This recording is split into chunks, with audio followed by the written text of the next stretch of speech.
Hello, everyone. This is Eric Keefe, editor-in-chief of The Quintessential Gentleman, and today we are talking to Stephen Ryder, one of the stars of It. Welcome to Derry. What's going on, my brother? How are you? I'm good, brother. How you doing? How's everything, Eric? Everything is, everything is everything. I'm okay. Okay. As long as you build up these walls and you keep the walls, give a window so you can see, but That's right. we got That's some right. type of separation. But I'm well. I'm well. Where are you now? You are New York. in New York. Okay. Yeah, because the premiere was in LA, but I just got back last night. Okay, awesome. So, welcome to Derry, this world. How does it feel to be a part of the It franchise? This is legacy here. No, I'm hyped. So I'll tell you this. So Eric, in 2018, I auditioned for It Chapter 2, the second movie. You know, when the kids become the adults, right? And I ended up going to Toronto and testing for it. Okay. So I met Andy and Barbara back in 2018 and got not just really close. Got like it was between me and Isaiah, who ended up getting it. My boy, who was a good dude. Mhm. And Andy ended up writing me an email just saying, "I hope to work with you on future projects." That was like the essence of what he was saying. 6 years later, run it back, get the audition, and I'm looking at it, and I'm like, I know Andy. I know like his sensibilities. Yeah. Put myself on tape. Took me like a week just because I wanted to sit with it. Yeah. Put it on tape on like a Friday. Monday came, I was like, let me not harass my agents, right? So I'm gonna wait till Tuesday. So on Tuesday, I hit her with a text. I was Yeah. like, Danielle, are we good? And Yeah. she was like, oh, you know what? Let me find out. She hit me back and she was like, it's already at studio.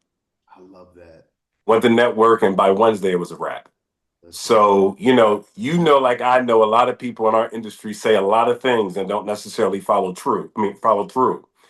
But Andy and Barbara are definitely not one of them. I love that. And then also you know, not saying one is better than the other, but the opportunities, whatever is for you. And it makes sense when it makes sense. And you have to walk through this world believing that. And it's one thing to say it, it's another thing to go through it, right? So I'm not gonna act like when I didn't get that part, I wasn't going through that fire. I was in that fire, brother. You know what I'm saying? I was, oh, this is Exactly, exactly. crazy. So let's talk about the script. What was it that was like, oh yeah, actually let's start back for when you did for the For second. Mike, yeah. Yeah, what was it about that script and just being a part of that world? It's interesting because I remember when I got Daredevil for the Marvel show on Netflix, I had watched the first season and I fell in love with the show. I just thought it was gritty, it was violent, it was dark. And so when that came, just like when it came, watching the 2017 version, Andy's original movie, I just loved it. You know what I'm saying? It's like I can't explain it, but certain things like I don't mind watching deep stuff because I love those, but I can't watch them over and over again. But there was something about his horror and entertainment and like the humor in it where I was cracking up, but I was like, yo, this is a little scary too. And I fell in love with it. I fell in love with it, and it made me appreciate the book even more. And so when I met Andy, he's just a good dude. You know what I'm saying? He's 6'4", 6'5". So I think I'm as tall as everybody until you meet people taller than you, right? Right, right, So, right, right. but when I met him, we just got along. We just got along. And so I always want to work with good people. And he's a brilliant dude. So like all of those things combined, I just felt like it was a perfect storm. Yeah. And I fell in love with it because he was talking about Mike is a black guy, in the first movie. And, I loved the fact that I could play the older version of the kid, Chosen, who was fantastic in it. Yeah. No, I agree. I want to know how does it feel when you're able to play, I won't say play, when you're able to be a part of a project that you're a fan of. There's one thing when no one knows it's a movie, starting over, complete original IP, you don't know. But then to be a part of things that you actually enjoy, I just know it has to be like out of this movie. Absolutely. Absolutely. It's kind of like It's kind of like when a producer remixes a classic, that our parents grew up listening to. 9 times out of 10, it's gonna be a classic. Even if it's not like a hit, people going they were like, yo, right? Even my mom, like there's certain songs, she'll be like, I don't know what they're talking about, but The sample. I remember that sample. I know that, I remember that. That's what it was. It's everybody wants to be a part of something that has the potential to be great. And like I know, even other shows or movies, you get on something hot and it can change the very nature of your career. I mean, there's a lot of TV, there's a lot of movies, a lot of TV right now. But it's not like everything that you consume is necessarily considered, quote unquote, great. Yeah. And so, things like that can change your career. And as an actor or an artist or a creative in general, you want to be a part of something that wins.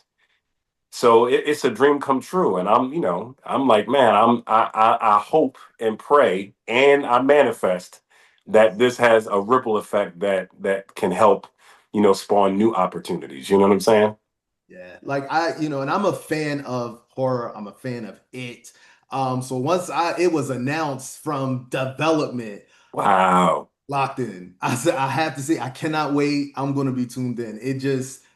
I love the franchise. I love how the storytelling is amazing. So going into this story, welcome to Derry. I want to know, who is Hank Grogan? Tell me about your character. So Hank Grogan is the projectionist at the local theater in Derry. Okay.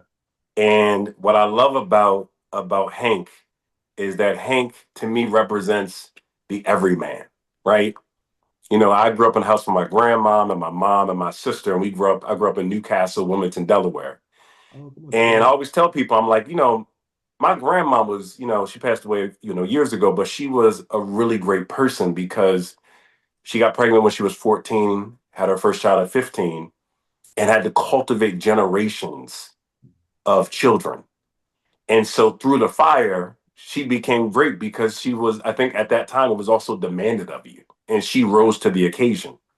And I feel like Hank, he comes from that legacy. You know what I'm saying? Where in 1962, our heroes didn't live in Hollywood, didn't live in Bel Air. They lived in our neighborhoods, and they didn't look different than you. They didn't speak different than you, right? And so I love Hank because it allows me to pay homage to the people that have come before me. And in the process of playing him, when I first read the script, I was like, the things that this man has gone through, will go through, will be tested, but in terms of the story of Derry, he's definitely more courageous than I am because he was forced to be. We could act like Martin Luther King and people like Mandela or Gandhi or, oh yeah, I mean, I could do that. And it's like, homie, that's it's a different type of fire they've been through. And so that's Hank. He forced me to have to raise my game and to really step out on faith and hope with the script, with the directors, with the other actors, my ensemble cast, I could land, and I make a fool of myself in the process. Of course. So what was it like filming? How I always ask this. Filming in in the past time periods and things like that. Difficult or easy based off of, and I guess depending on what aspect you think about. But I would like just your thoughts on going back into time and understanding that the Yeah.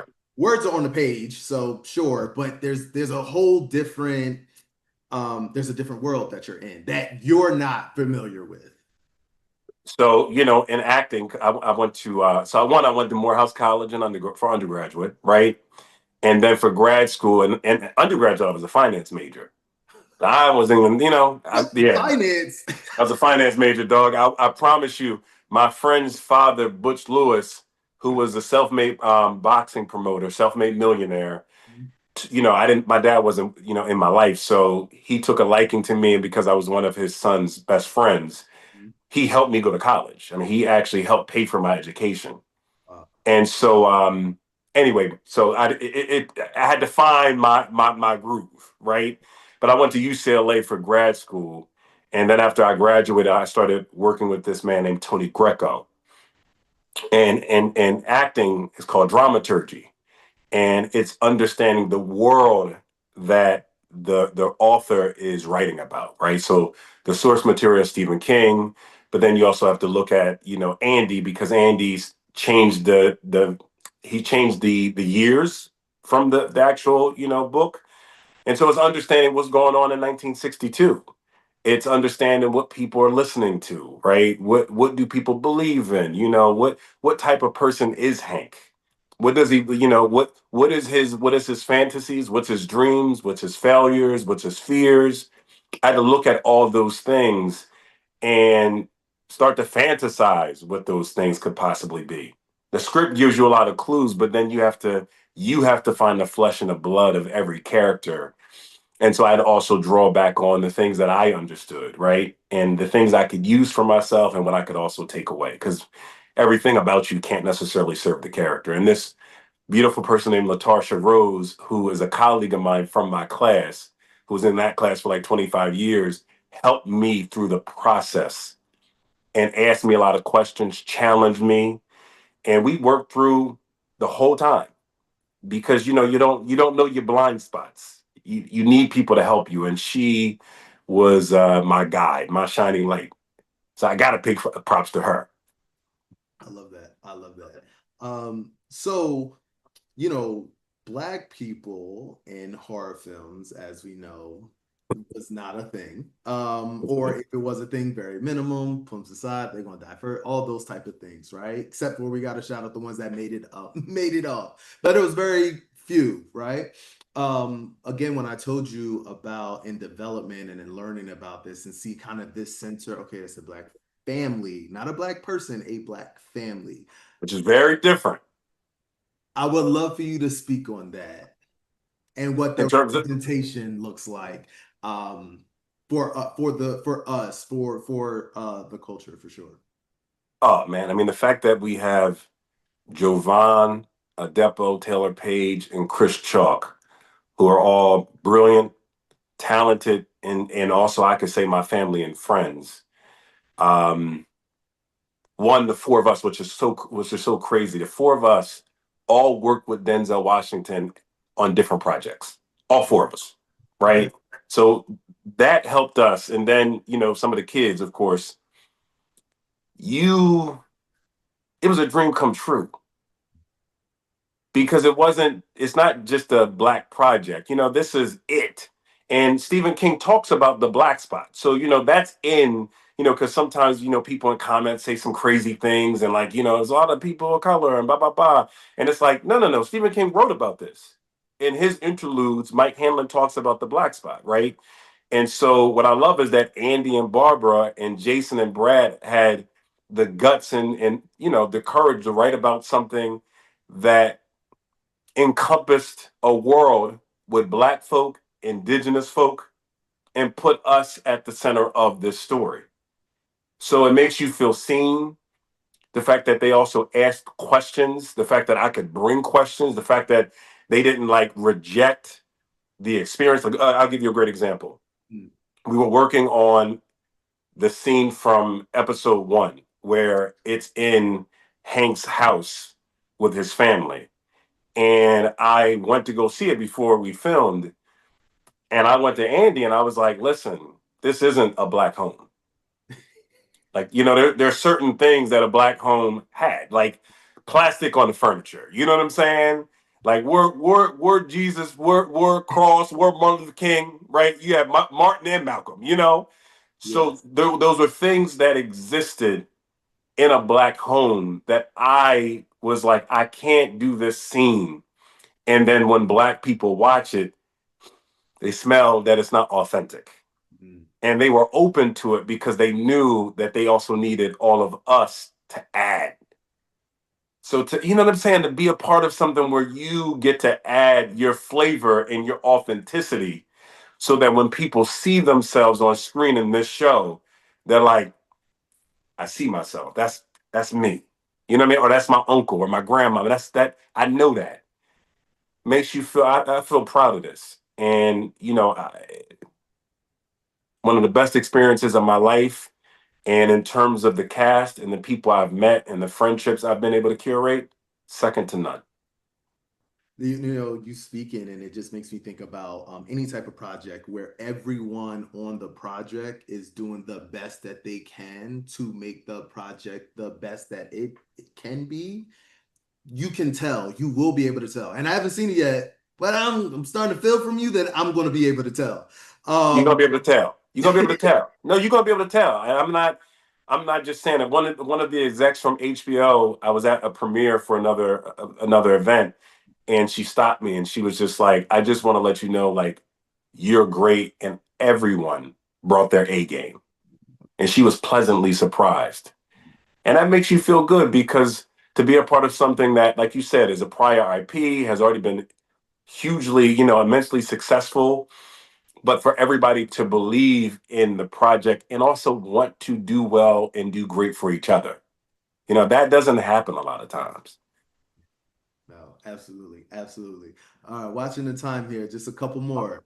So, were you ever scared of Pennywise? Because I'm not gonna lie, I was. Not on set, Not on set, sure. I'm talking about but in the just in, movie, yeah, yes, absolutely, absolutely. I listen. I enjoy horror, but I'm not saying like when I see a movie come out, I'm like, yo, I want to see that. I'm yeah, not like I might get there, but there's a lot of them I haven't seen. Now, right, Sinners, of course, like I watch Sinners because like, oh man, it was just like a cultural phenomenon, right? So yeah, there's certain things I'll watch, but I ain't really I'm not checking out for clowns. You know what I mean? Nah, yeah, dog, I'm good. So good. absolutely, absolutely, yeah, yeah. So it's I so enjoy them, but I don't enjoy them that much. that much understood. It's so funny because I would love you to just speak a little bit about what I feel, and then you let me know agree or not, is that there's a difference from there's certain scary movies where it's just they just want to scare you, it's just happening, and every other Absolutely, thing you jump in and all that stuff. However, what it's a story. You are there, you're interested and you care about these characters. You want them to live. You are so, you're so growing, which I think is different than some other, absolutely. It's not like a gory, like all blood and gore. Yeah, absolutely. So Nah, yeah, I would love like, is that how does that feel to you? Just I mean, someone's you're not really for the gore or whatever, but this for it specifically, it's more of that story. Can you talk a little bit more about how just kind of how you feel that the script and the story makes it more of the storytelling versus just gore, gore, gore? I think that's the beautiful thing about Stephen King. I mean, Stephen King's works span not just horror, but also, Shawshank Redemption, which is one of my favorite films of all time. So you're dealing with someone who loves storytelling. I mean, loves storytelling. I mean, he has a million TV shows and film. I mean, everybody, right? And so I think that with Andy being at the helm, he wanted to make sure he kept intact and also had a dialogue every step of the way with Stephen King to make sure that it was something that he felt good about. And if it wasn't, then, they wouldn't have done it. And so to know that you have like this incredible resource material, and then you have someone like Andy and Barbara and Jason and Brad who respect Stephen King, and work together to create something I believe is magical is pretty remarkable and a dream come true. And I think that people are really going to enjoy it as they go from episode to episode. And I'm so happy it's not coming out all at the same time and it's a week by week thing so people get to digest it. Yeah. And it brings up the conversations. We're going to be on social media. Did you see this? Can you believe that? So Yes. love the commentary. And I used to love binging, but now I feel like binging just then it's like I don't have nothing to look forward to. And you're not going to see it for like another 2 years. You're like, hold on, what did I watch again? Exactly, exactly. Well, thank you so much for speaking with me, Mr. Ryder. I'm looking forward to seeing this. I know it's going to be amazing. And congratulations.